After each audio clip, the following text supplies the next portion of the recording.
You're listening to Mad Men Sports, a Bills podcast from the fans' perspective. To my left, we have Diamond Dave. Dave, how you doing today, buddy? Good, man. How are you? Good. Zach, how you doing? Not too bad. Long week. A lot of driving from here to Rochester, so it's been fun, but also a little taxing, I'm not going to lie. Yeah, it's a lot of back and forth. I really didn't expect to put that much miles in the car, but, we do it because we love it. Training camp is upon us. We finally have Bills news. We finally have Bills content. I don't know about you guys, but I'm ecstatic. It's finally nice for the content to create itself rather than constantly forcing statues and turf wars amongst us. So it's been a fun week, and I can't wait to continue talking about it for the next 25 weeks. It's really. I unfortunately was locked down at work, so I'm looking forward to the people that were there training camp reports. Oh, well, here we are. We are those people. Dave, how was work this week? Very slow. All right, we don't care. Let's jump right into it. Jake, what are our headlines? So we have some news. We have a couple injuries to report on. Notably, who's been getting most of the reps at tight end, Dawson Knox has been kind of banged up. Did you hear about that? Yeah, he's got a hamstring injury. Kind of follows suit with what happened with Jason Kroom this week.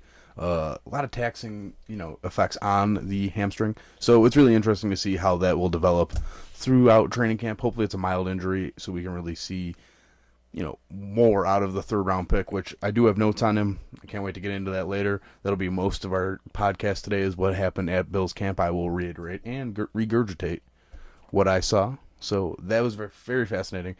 Today, on Sunday, Morse and Alexander got rest days. A little early for a rest day, but also, you get to see some of the battles behind them kind of work out too. And also, they really don't have anything to prove. Got the highest paid center in the league and 15 to 13 year veteran at linebacker, so they've definitely earned their keep. So they're not really battling for anything really. So let them take a rest day. Obviously, they have Monday off.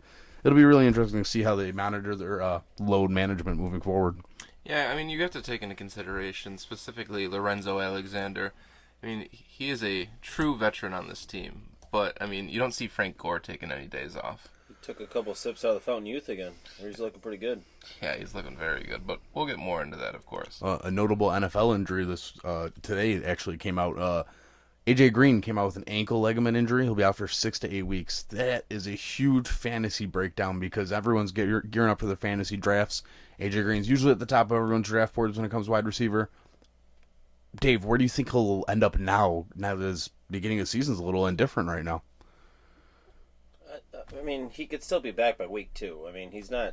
He might have got hurt at the perfect time. His timeline lines up to miss probably week 3, which is against the Bills, which is kind of fascinating, but we'll get to that in a little bit. Preseason hasn't even started yet, so he'll miss the first 4.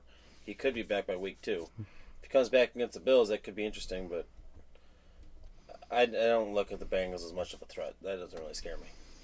Jake, where does A.J. Green land on your fantasy board?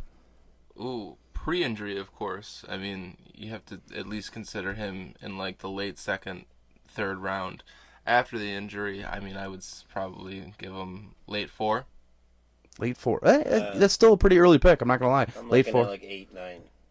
8. Well, we're stealing picks in Dave's draft, so that's awesome. Yeah, but it's really fascinating. And then kind of what I was saying with A.J. Green maybe being on the fringe for the Bills game, coming up week 3, that's the home opener. Everyone's really excited about that pick. And then, the Giants have had a laundry list of injuries to the wide receiving core is there. They're everyone that's left is getting hurt. Kelvin Benjamin's in town. Yeah, Golden Tate suspended for the first 4 games. It sounds like the Bills are going to have a couple easy trips on the defensive backs with all these wide receivers going out. Options in Buffalo for him. Maybe. And then, obviously, Chris Hendon, the tight end out of the Jets, he's also out for the first game. Bills might have an easy path to be 3-0 going against New England at home. What do you guys think about that? Huh? That might be exciting. Listen, if we start the year 3-0, I'm already sipping that Kool-Aid. I'll be chugging it at that point. We haven't even played a preseason game. It's going to mean a lot more injuries. Yeah, hopefully. None for the Bills. That's pretty much the biggest point for the Bills is to miss out on the injury bug that's going around the league. They've been kind of lucky the last couple of years. I'm not going to lie. I don't really remember any significant injuries that happened in preseason training camp area. Guys, you got remember the Lossman injury in training camp. That was a train wreck. Or the Kevin Cobb injury. Well, those are all blessings in disguise. Those kind of steamrolled that out of the way. Jake, what else do we got? Well, let's get into my new segment, Mad Men by the Numbers. But first, I just want to let you guys know this is brought to you by Prima Pasta Pizza. Oh, you got a sponsor for this game, huh? Exactly. On the Fun corner stuff. of West Chippewa and Pearl. Make sure you stop in, get their lunch specials, daily lunch specials, I believe. Closed on Sunday. Closed on Sunday, and Dave really likes their white pizza, so stop on in, guys. Big fans of the white pizza. All right, Jake, kick us off. Let's go. All right, so the first one, Wait, Jake, remind the listeners. It's only their second week. How do we play this? and it's fine. It's basically just a percentage game, from a 0 to 100%. Can't go over, right, Dave? Yeah, please don't go over. Broke the rules twice last week. I know, come on, just play by the rules. I'll explain them slowly for you, Dave. 0 to 100% chance something that's going to happen. Mortal lock, definitely not happening. You guys got to tell me. We can always revisit certain topics. Things fluctuate throughout the season. Of course, yeah. First one. Cole Beasley is going to get 1,000 yards receiving. Ooh, Dave, you go first. That's your boy. 10% it gets done. 10%. All right. Well, That's disrespectful. But, I mean, I respect... He's a slot receiver. Can you... You should hope he doesn't get 1,000 yards. Ooh. why? Why would I hope he doesn't get Because I would 1,000 hope yards? the two outside receivers do better. Why can't everyone have 1,000 yards? What's wrong with that? Yeah, give everybody 1,000. You know this is the Bills, right? Yeah, it's the 2019 Bills. Anyways, I'll go next. Cole Beasley will come up a little short on that. I'm going to go with an 80% chance that it happens, just because, I mean, I got these notes here from camp. I see what I see. He's going to be pretty damn close, I'll tell you that much. Perfect. So 80% on that one. A lot of Kool-Aid being drank over here. Yeah, no, as you know, I am drinking the Kool-Aid. I'm not a Kool-Aid I've drinker. seen many training camp hypes. Let's just wait till game starts. I'm not one to drink Kool-Aid, but I am the one to call it like I see it, and he is getting a healthy dose. And they are getting quite accustomed to each other, but we'll get to that later. Perfect. I only have 2 today. Sorry, boys. I'm more excited about training camp than thinking about these questions. LaShawn McCoy gets more than 50% of the touches from the running backs. Good question. Dave, you go first. So you want me a percent whether he gets over 50%? Correct. Percent of a percent. Double percent. I think 30% that he gets more than 50%. So you don't think that he's going to... So I don't. low end that he'll get 50%, more than 50%, Yeah, right? basically just an I over-under. feel about 30% even makes the team. Whoa. Okay, well, Sean McCoy's making the team, and also on top of that, I would say pretty low end on that. Maybe out of all the carries for the whole team, including Josh Allen, or no? See, that's No, a big one. That's only a running big one. backs. All right. So tonight on ESPN, I saw that they have ESPN guys who never jump on the Bills wagon. Says Singletary is the hottest young talent in training camp right now, and teams are taking notice. That's 3 practices in, so even they're drinking the Kool-Aid. So if that keeps up, do we even need McCoy? All right, so they're 300 plus miles away. I, on the other hand, was there. So I'm going to go with like 45% that he has over 50%. He's definitely making the team. There's a lot of, they're not going to run him into the ground for training camp. But I do think he's making the team. I only said 30%. here I am going ahead and saying this. We'll get to that later, though. So I'll give you your 45%, Jacob. Perfect. Yeah. I obviously don't think he's going to get 50% of the carries. Devin Singletary, looking like a steal at this point. I mean, we don't have much to go off of, but I like his vision. I like his shiftiness. He's almost like a young LaShawn McCoy. So if we can just have a brand new LaShawn, Hopefully with a better attitude. hopefully with a better attitude. Thank you. We all just seem to forget how McCoy was the last couple of years, attitude-wise. Yeah. So with that concludes our Mad Men Sports by the Numbers. Thank you once again, gentlemen, for playing. And we'll just jump right in, I guess, to the camp notes, finally. I mean, we've been kind of dragging you guys along for about 6-7 minutes here. Let's just get right into it. It's the Black Button sponsored event. Camp notes. Check out Black Button in Buffalo on 149 Swan Street on the corner of Swan and Michigan. Check their tasting rooms for any and all of their different liqueurs and spirits. We all have our favorites. Mine is the 4-grain bourbon. Check that out at any of your local liquor stores. First camp notes. A lot happened at camp the last 4 days. Been lucky to be there. Not going to be there Tuesday. Got work. Some of us have jobs. And that's fine. Exactly. You can have a responsibility outside of the Buffalo Bills. But I'm trying my best to be there for the listeners from out of town and the guys that also work. Everyone's got a job. hopefully. And then, so we're just going to jump right into it. Trey White, stellar. Today, Sunday, was his best day. He was able to steal a pick. Now, it was more of a bad pass from Josh Allen rather than Trey White really making a great play on the ball, but he still caught it, which is the 50% of the interception, right? Yeah, and that ball was severely thrown behind the receiver, Yeah, too. So it definitely was not a good was it throw thrown by to? Josh Allen. It was thrown to John Brown, who, in fact, burned Trey White on the play. He had probably 3 to 4 yards of separation on him. That's how bad of a throw it was by Josh Allen. It was definitely his worst throw of camp I've seen so far. He missed on him pretty bad. But Trey White alone has been stellar in individual drills, one-on-ones, all of it's been great. We definitely have a bona fide number one, and I know we say that back and forth, and we said it all offseason.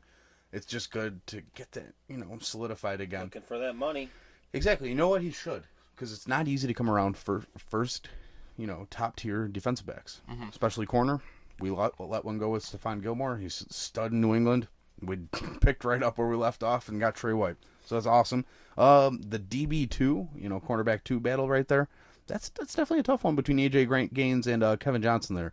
That'll be something we'll really enjoy seeing play out in the next couple of weeks.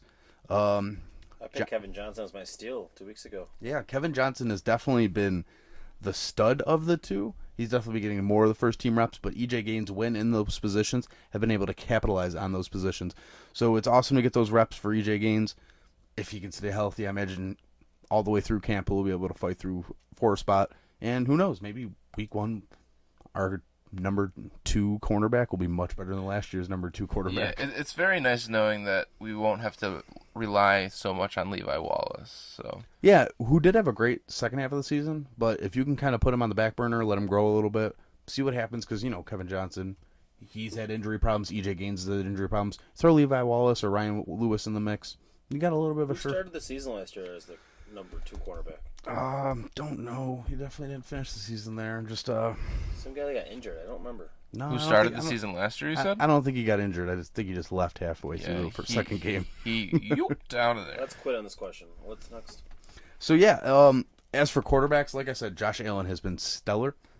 Sunday was definitely his least best day, but it was still a great day for him. And if you're Josh Allen, you got to be excited. And if you're fans watching Josh Allen, it's got to be remarkable because he's miles ahead of where he was last year. Obviously, he's getting all the first team reps and OTAs. He got it again in the training camp right now. He's definitely leading the team. He's definitely a leader on the field. It's awesome.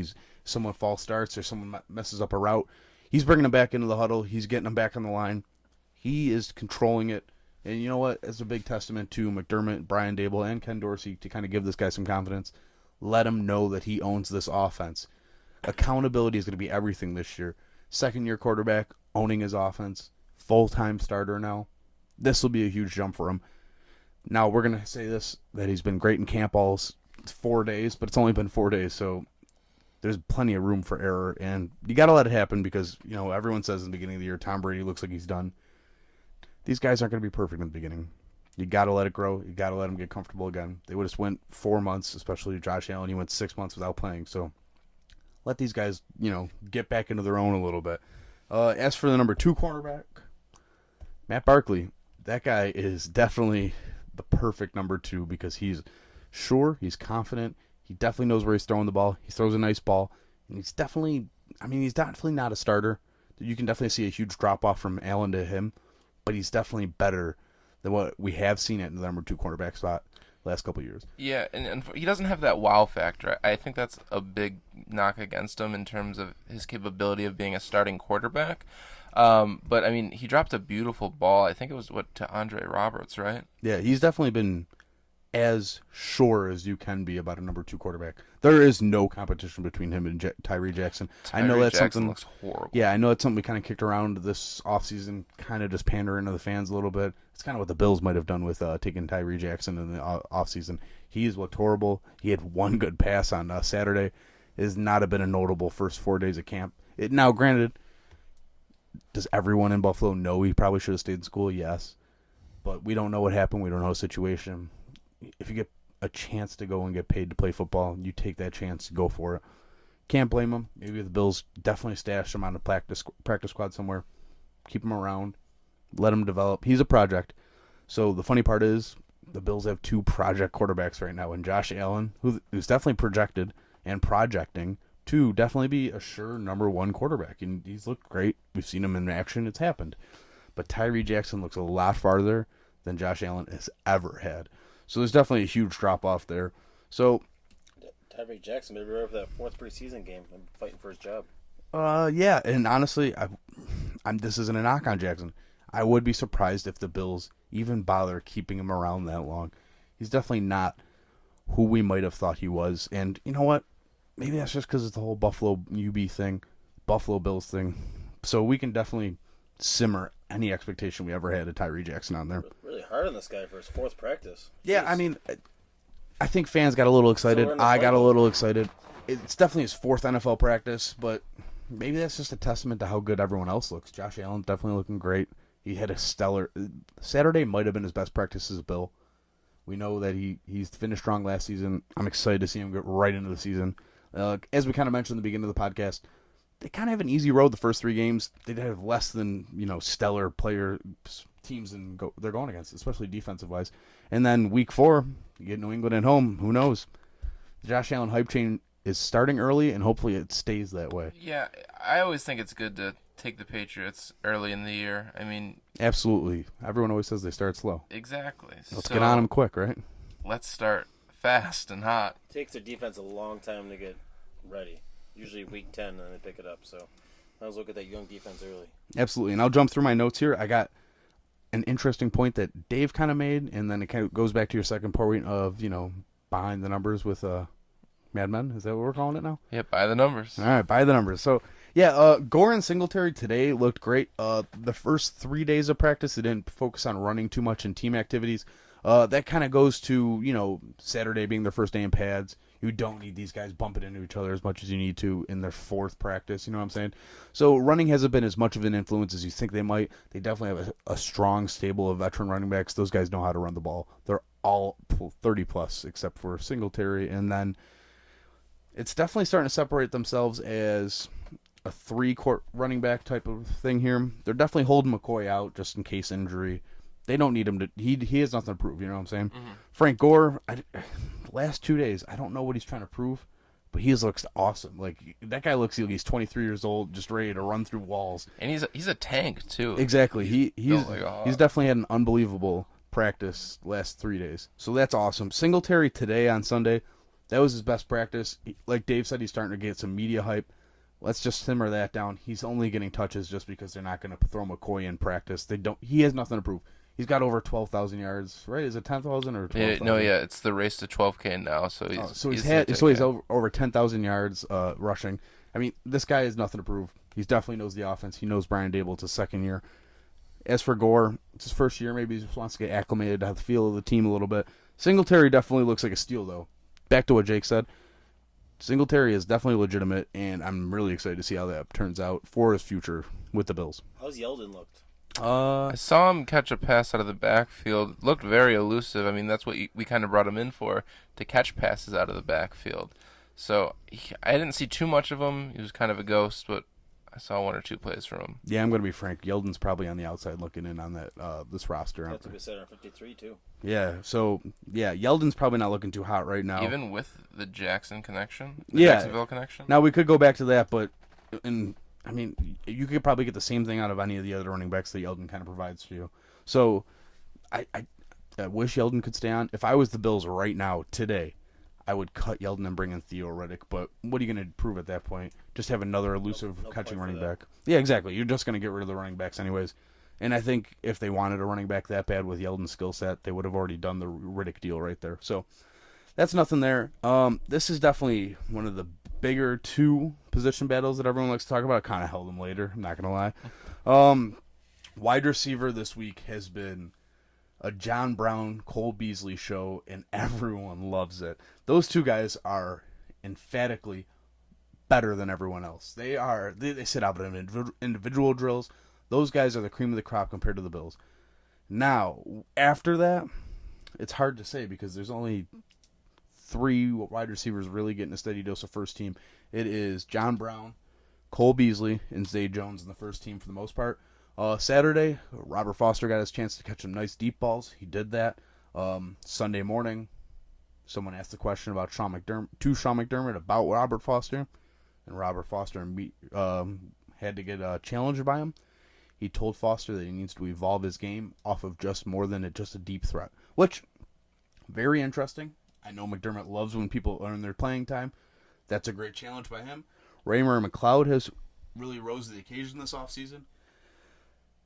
I'd say this weekend especially, Raymer McLeod is definitely on this roster. And he will see a lot more playing time than I think people thought originally. They are going to use that Clemson connection and let him ride out in the wide receiver room a lot. I hope so. He made the team last year and was non-existent. Yeah, they definitely wanted to keep him around as much as they could. He wasn't actually active most of the time, but this season he's looked a lot better, a lot more confident, and he's giving a little bit of knowledge to the rookie wide receivers. As for everyone favorite, embedded players like David Stills and Duke Williams, right? Yeah. So those guys, non-existent. We really thought that, the media really kind of thought that, as soon as they threw the pads on, you get to see the physicality a little better. Now, Sean McDermott made no mistake while saying these wide receivers are short. They're short. Cole Beasley, I don't want to say this out loud, but I don't think I've ever seen a man that short. Isaiah McKenzie's pretty short, I'm not going to lie. How is he looking? He looks good. It's hard to stand out when the other guys are looking so much better than everyone else. Beasley and Brown are definitely legitimate. Now, you got to have some depth at running back or wide receiver for the Bills, because as much as I don't want to bring it up, John Brown does have the sickle cell trait. He will not be able to play every single game this season. It's just, and it's not against him. It's not a knock against him. It's just a medical fact. It's been a problem his whole career. He can't play in Denver, places like that. He gets fatigued. I'm not surprised. I wouldn't be surprised if he doesn't play against Dallas in a short week. It's hard for those guys to recover. It's a medical condition. He's worked through it his whole career. But to have the kind of depth that they do at wide receiver, the Bills might get lucky with, letting him be able to sit out every now and then. So, and then they have the depth at running back to kind of carry the load. So the Bills are well built for that kind of event, and Andre Roberts has looked like definitely more than just a return specialist. They're definitely trying to work out that punting battle, which isn't one of the battles I said I was trying to hold out on. The Battle of the Corys really has no budge yet. I'm rooting for Bajorquez just because he used to be a Patriot, and if we were able to steal a punter from the Patriots, I'll take anything at this point just to beat those guys. Yeah, I mean, I'd be all right with stealing a kicker from the Patriots. I mean, Adam Vinatieri, Steve so. I'm good with Hauschka right now, but yes, I do get what you're saying, absolutely. I'm not commenting on this. Yeah, but there's something I do want to say about Cole Beasley that I just find wild. He is just maybe 3 or 4 steps ahead on every single play. He creates separation like no other. It's ridiculous. The Cowboys are dumb for letting him go. Yeah, and what everyone's saying is absolutely true. Cole Beasley and Josh Allen are joined at the hip, and that's awesome for Allen because he gets to see a guy that, he's been in the league a little while. He wants to be in his ear. He wants to show him the ways. Cole Beasley has an awesome red zone percentage. It's a great stat. I think he's going to be a threat throughout the offense this season. I'm really looking forward to it. He's an athletic guy. He knows where the ball's going. The timing with him and Allen will be the key to this season's offense, and I'm excited for that. John Brown is exciting. Robert Foster, we already know what he can do. It'll take a little time for him he'll have to earn his playing time, I'm not going to lie. Zay Jones, we know that he's definitely, time-wise, Josh Allen's most comfortable receiver. He's the third down king last season towards the end of the year. John Brown, Cole Beasley, Zay Jones, Robert Foster, they have 4 solid wide receivers. We can sleep easy at night knowing that Josh Allen has all the help he could get. And Dave, this isn't something you're going to like, though, but John Brown is looking like he's not just a deep threat. Does that make you upset? I was thinking about this earlier. I might be a little wrong about John Brown. Good. I just want you to... That's the end of the statement. You just might be a little wrong. You guys all need to chill. I've seen so many of this over the years. No, absolutely. And so have I. Marcus Easley was slated as a number 1 receiver for the Bills 5 years ago. Stevie Johnson was on the team. Ended up just being a special teams guy. No, Stevie Johnson was on the team. But I do get what you're saying. Stevie Johnson has nothing to do with it. Everyone does need to calm down a little bit. I do get that. But let's be honest. John Brown has been beating Trey White, Kevin Johnson, AJ Gaines. Obviously, I'm rooting for Brown. Yeah. When you asked me that question about Brown not making the team, I'm hoping for Zay Jones to finally pull through, Foster to continue to what he did last year. Beasley's not going anywhere. And I really like McKenzie. Still do. And I want one of the young guys. McLeod, we did pick him to make the team. I think all those guys are great receivers. I want Brown to do good, but I think it's a crowded backfield. We'll see. It's a long way to go still. I haven't even played one preseason game yet. I would Some definitely. guys will shine. John Brown is definitely a man amongst boys in this wide receiver room. Cole Beasley, likewise. There's definitely a huge difference between those two guys and everyone else, and I just want to ingrain that in everyone's brains that when you see it on the field this season, we hope that we see the same. Those two guys are legitimate NFL players. And I'm not saying Zay Jones or Robert Foster isn't, but we were always on the fringe the last couple of years with Zay Jones and then last year with Robert Foster. Whether or not they can replicate that against certain defenses, whether it's sustainable throughout their careers. But John Brown and Cole Beasley are straight ballers, and I'll say that out loud and I'll say it into existence. One thing that is an option that people need to start considering is injuries are happening. People need to start considering trades. So you need to start looking at some of that because we might be giving rid of something to the Giants. If these guys are looking good, Beasley or Brown's not going anywhere. Maybe Zay Jones is trade packaged. I don't know. I don't even know anything. I'm just saying it's something that should be started to be considered. If the Giants are looking for a wide receiver through trade, they're idiots because they should just call the season as it is. Try to get more talent next year in the draft. Why bother? You have a rookie white quarterback who already sucks. I mean, I'm not going to write the book on him, but he's toast. Miami might take a flyer on a couple of practice squad guys the Bills throw out there like Duke Williams or David Stills, but none of these guys are going anywhere. They're going to keep these guys. The big problem last year was not having enough targets for Josh Allen to throw to. Now they have a good problem. Wouldn't you say, Jacob? They have a really good problem on their hands right now. Yeah, I know. Josh Allen's biggest target was Kelvin Benjamin last year. Sucked. That's an issue. Now, Josh Allen has options, and I believe Brandon Beam and Sean McDermott are setting Josh Allen up as best as they can for success. So, got to see what he does. Also, a little side note. Oh, side note. What do you guys think of Clowney? You think we should make a trade for him? Why not? Maybe a second, maybe a third. We need a pass rusher. He would be scary. He's not a pass rusher. He's more conventionally the run stopper on that defense. J.J. Watt's more the pass rusher. I would stay away from him just because why bother? In my world, everyone keeps throwing around, Shaq Lawson in a first-round pick. Last year on our podcast, me and Jake talked about it with Wes, who no longer is with us, not because just personal reasons at that point. But we kicked around the idea of trading Shaq Lawson in a first-round pick for Khalil Mack. We absolutely should have. They didn't pull the trigger. If they weren't going to do it for Khalil Mack, they shouldn't bother doing it for JV and Clowney. But I will always say, where there's smoke, there is fire. So there must be something brewing somewhere, or at least they've poked the bear a little bit to see what's going on. Jake, what do you think about the JV and Clowney situation? Get off a little topic here. Yeah, I mean, I made my own topic because they won't let me get my own. You'll come soon. It's an interesting conversation to be had. Davian Clowney, of course, is a generational player, but I mean, he's really the third best defensive lineman on his draft. And as Zach said, he is a pass rusher. He's had almost 10 sacks last year. Almost 10. You want him at least above 10. Yeah, I wouldn't trade too much for a pass rusher that doesn't even get 10. You do have to pay him eventually. That is a concern that the Bills always seem to face. But you can get him probably for a second. I mean, Trent Murphy has been playing decently. I mean, he's coming off an injury that has been nagging him. So, I mean, you have an edge rusher there. Jerry Hughes still gets the quarterback. Jerry Hughes is only getting older. Yeah, but I mean, he's like, number 2 in the league in quarterback rush rating? You're realistically probably not going to keep Shaq Lawson after this year. So you have to start looking at options. Or you have to start considering talking to Shaq Lawson to sign him now before he goes out there and tears it up, if he tears it up. Yeah, I mean, just to kind of wrap this topic up, I'm not going to spend too much capital on a defensive end that averages less than 6 sacks per season. So we'll move on from this topic and get right back into the Bills camp report here. I got shut down again. And that's fine. Listen, if they make a trade, I'll give you your own segment on who should be traded. That'll be the traded segment. Straight up. Lee Smith for Davady and Clowney. Straight up. Everyone in Houston gets fired. So anyways, back to the offensive line battle now with the Bills. This is kind of the other one besides wide receiver, what everyone's looking at right now.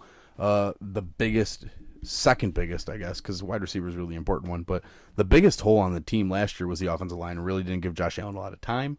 Didn't give him a lot of, confidence in order to stand back there in the pocket, step up in the pocket. That's kind of been a huge difference maker. This training camp is his comfortability with the pocket a little bit. So it's good to see that that's kind of rotating in and through. So we definitely have a left tackle so far with Deion Dawkins. Left guard is definitely Quentin Spain.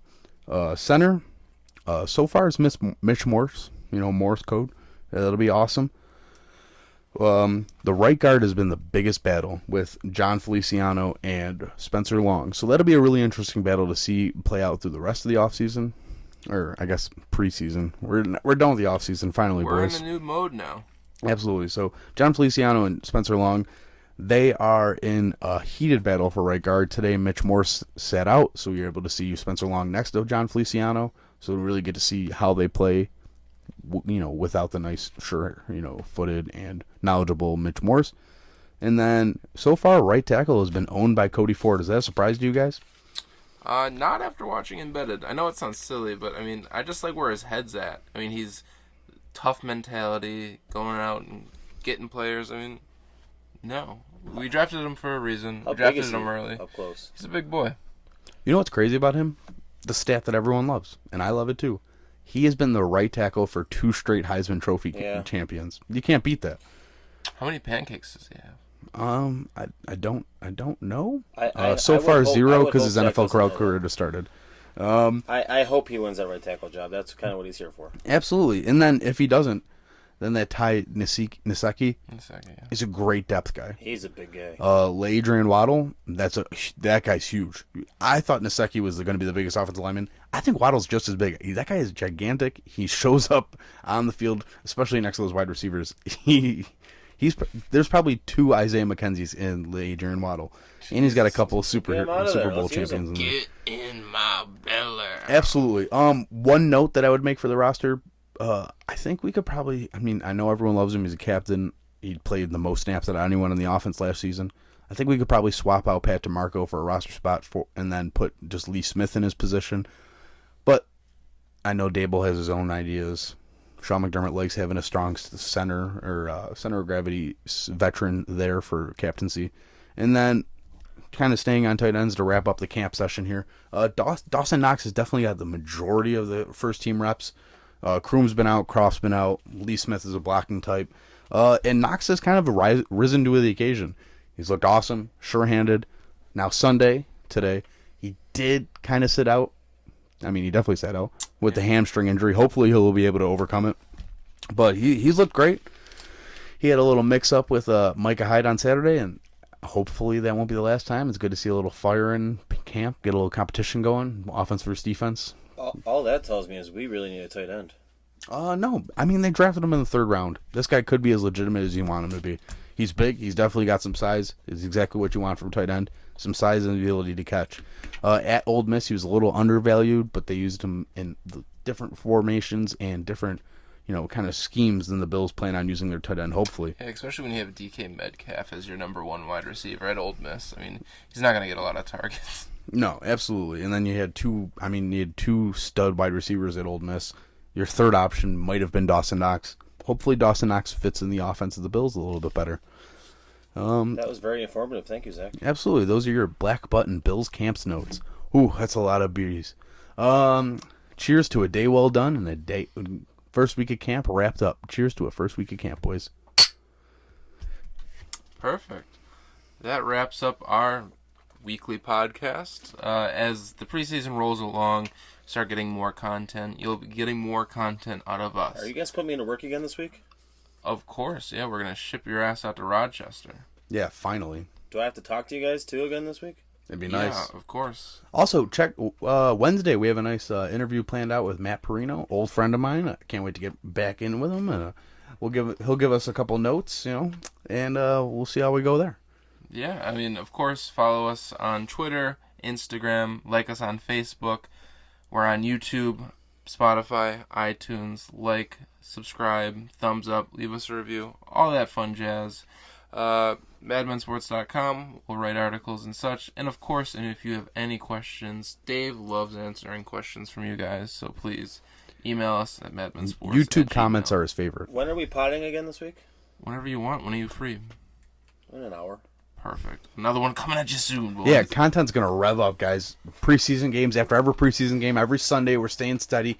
Don't you worry, Madmen Sports coming at you as often as possible. Black Button, Prima Pizza. Have a great week, guys. Bye. Good. See you later. Bye. Diamond Dave.